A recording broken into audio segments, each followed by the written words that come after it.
News और मैं हूं संदीप पैनपुरी। जैसा कि आप सभी जानते हैं कि इस वक्त लोकतंत्र का चुनावी माहौल है, 2024 का लोकसभा का चुनाव का माहौल है और इस पूरे देश में एनडीए में और इंडिया गठबंधन में आर पार की लड़ाई चल रही है।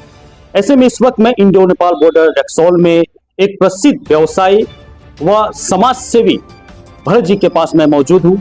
आइए इनसे मैं सीधा इनका विचार जानने का प्रयास करता हूँ। सबसे पहले सर, पब्लिक टाइम न्यूज में आपका बहुत बहुत स्वागत। सर, एक सवाल, अभी आपने कहा लोकतंत्र का महापर्व, दूसरी पंक्ति में आपने यह भी कहा कि एनडीए और इंडिया गठबंधन बाद में एनडीए और आइए सर, प्रणाम सर, आइए, आप भी शिक्षक। एनडीए और इंडिया गठबंधन लड़ाई चल रही है, तो साहब गद्दी की लड़ाइयाँ तो होती ही रही, आज से नहीं, मोहम्मद बिन कासिम से शुरू होती रही। शायद 506 ईस्वी में आया था वो। लड़ाइयाँ होती रही, इस पर कोई दो नहीं, लेकिन शायद हम सजग नहीं रहे,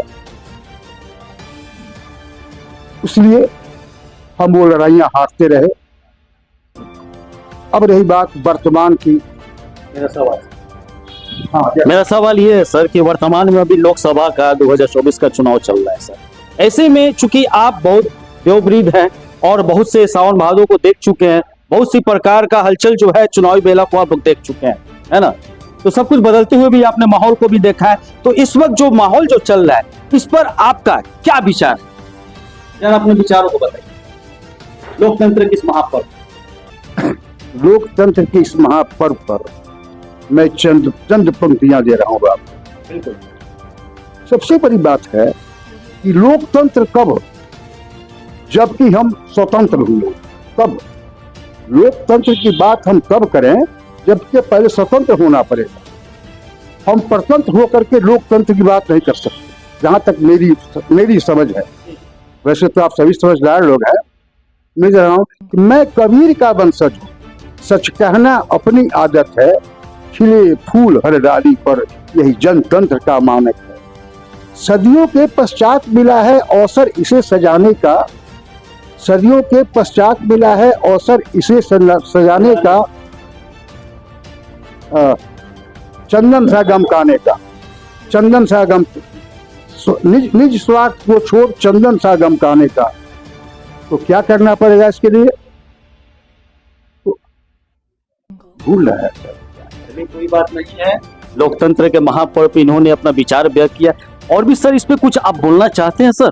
ना सर, तो आई माँ के पावन जल से चरण पखारे भारत का, यह पंक्ति वर्तमान में होनी चाहिए।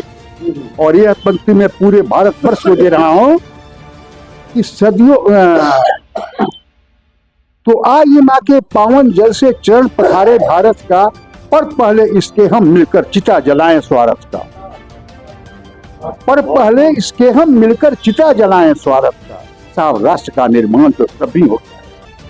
आज हम भगत और बिस्मिल को याद कर रहे हैं, चंद्रशेखर को याद कर रहे हैं, सुभाष चंद्र बोस को याद कर रहे हैं साहब, लोकमान्य तिलक को याद कर रहे हैं, और वो देखिए भूल रहे हैं, लाठी, माने कई लोगों को याद कर रहे हैं। त्याग के बदौलत ही याद कर रहे हैं। तो त्याग के बदौलत ही इस राष्ट्र की दीवारें मजबूत हो। और हम क्या कहते हैं? चलिए सर, बहुत बहुत धन्यवाद विचार अपना व्यक्त करने के लिए।